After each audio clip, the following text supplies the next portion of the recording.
Author is funded by the Pacific Northwest Writers Association, supporting writers from pen to publication since 1955. To learn more about the PNWA and their yearly conference, please go to pnwa.org.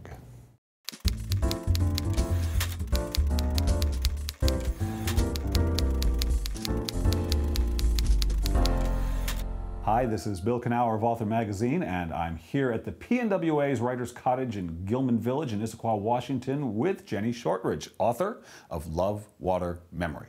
Jennie, welcome to Author. Hi, Bill. It's great to be here. So I don't normally ask this question, but how did this begin? Because this is such a fascinating idea. Yeah. Well, for me, it began when I saw a newspaper article in the Seattle Times, and I think it was 2006 or something. And the article said his mind can't remember, but his heart can't forget.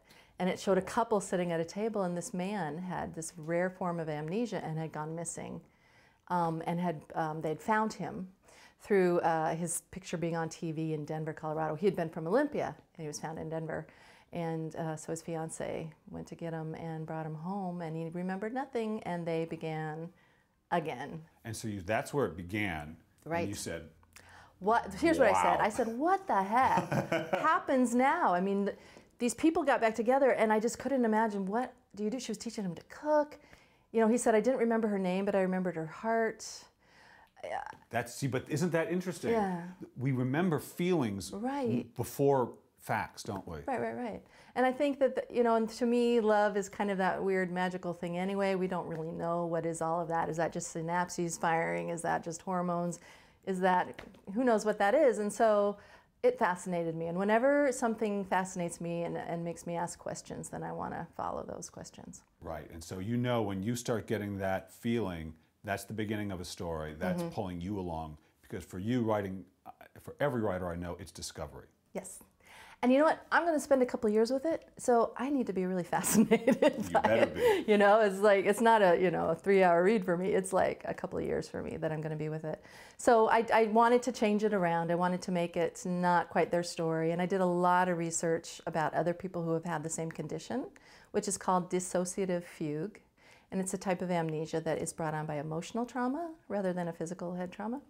And so I made a woman be the character who experiences this tragedy and goes off, and then the man is the one who finds her. The problem is she wakes up standing in the San Francisco Bay knee deep, and so that's a big problem, and she doesn't know who she is or where she is. But now we deal with this question of, who are you without your story? Right. Who are you without your memory? And who are you if all you can do is begin again, Do you want to be what you were? Yeah. And in fact, in this particular pathology that she has, and in a lot of different kinds of amnesia, when she is in this life now, as she comes to again, she's not like she was before. Right. Sometimes things change in personality, in all kinds of things. And so she discovers really that she's not the same person she was. And she discovers this by becoming a detective in her own life. So she's trying to figure out, who was I, so that she can know who she is. And as she discovers who she was by poking around in her own life back in Wallingford, she realizes she doesn't like that person anymore, and that's not who she is anymore. Right. So that's, and I think readers really, I know one thing that they really like is stories about, if I could begin again, or if I could just start over, what would I do? All right, so this is book number 5, yes? Yes, it is. Okay, so what was different for Jennie Shortridge on book number 5 from 1 through 4? What happened to you differently in this that didn't happen in the others? Truly, one of the big things that was super helpful was I had a brand new agent. I had proactively sought a new agent, and she said, let this book take the time it needs. Whereas before, with my old publishing situation, it was, we need another book, we need another book, we need another book, and I always felt under the gun. And so I let this book take the time it needed to. And everyone around me was happy for me to do that, and it was really a gift. You don't ever have that except for on your first book, usually. Yeah. With your first one, you can take your whole life.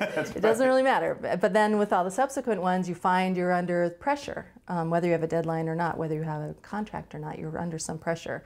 If you take too long, People forget about you is what they say. I don't believe that. But but you do have pressure. So I didn't have that kind of pressure, and I just wanted to craft something that I felt really good about. And so I enjoyed the experience a lot.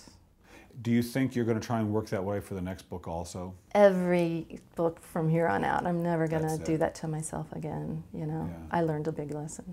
For people who have never, or just getting their first book published, what would you tell them the unexpected joy of being an author is, and what the unexpected pain of being an author is? And it all depends on the person and what you like. Yes, that's true. The unexpected joy is, you know, I mean, that's the whole thing of having that concrete thing in your hand that someone else thought this is worthy of publishing, and you put so much work into it, and it's very joyous. I mean, every time I get a yes, I still feel the same way I did with my first yes for the first article I ever published for $25. Wow. And I thought, yeah! So, I mean, it's still that feeling.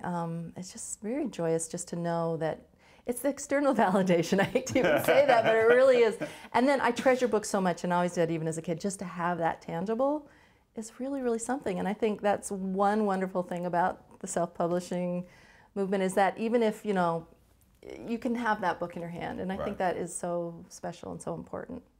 The worst part of being an author is what you're asking me, or that people might find surprising. Might be surprised to find once they get out there. Is how much of the, you know, just how much talking you're going to end up doing about yourself in writing, in blogs, you know, all kinds of things. You're just going to need to talk about yourself in your book a lot, and that's not comfortable for a lot of writers. Yeah. They'd really rather just, you know, so. But it must be nice. I still think that it's important for writers to remember that human beings who you've never met are moved and excited.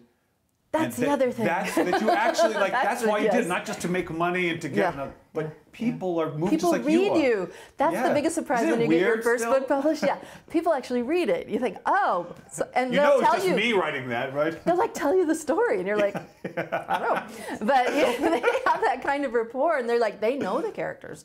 I mean, they have a relationship that, you know, they feel is very important, and you're like, okay, you can have that relationship, and you know, and they might argue with you about your characters. They might say, she would have never done that. You're like, well, actually, that was my decision, but that's okay. You can make that decision for yourself. But that is very incredible. And the really the best part of that is when people write you and say how meaningful a particular book was to them for whatever reason. They lost a parent, the character in the book did, that kind of thing, and they really feel that it touched them and helped them through something hard. That's, you know, the absolute best. I mean, it's fantastic, this job you have, that it can reach beyond just, yeah, you make money off of it and it's great, but it can be so meaningful to people. It can be really meaningful, yeah, that's true. That's very, very true. And I tend to write books that often, as I was saying before, have some kind of, if not mental illness, some kind of problem that people have in life. So when I wrote, my first book was about a mom with bipolar. I had a mom with bipolar. And people with parents, sisters, brothers, or who were themselves bipolar would come up to me at readings and say, thank you so much for writing about it in such a normal, regular way, not like it's this scary, awful thing on the movie of the week, or, but just the normal parts of it and what it's like. So I have one more question for you. What I'd like you to do is finish the sentence. Oh, goodness. If writing has taught me anything, it has taught me what? If writing has taught me anything, it has taught me that I have something of value to say in the world. And I think that's really difficult to believe. And it was very difficult for me to believe all of my life. And yet it felt so important to say something because of what I'd been through. And so when I started to write things down and then publish them and then hear from people, I understood that there was some value.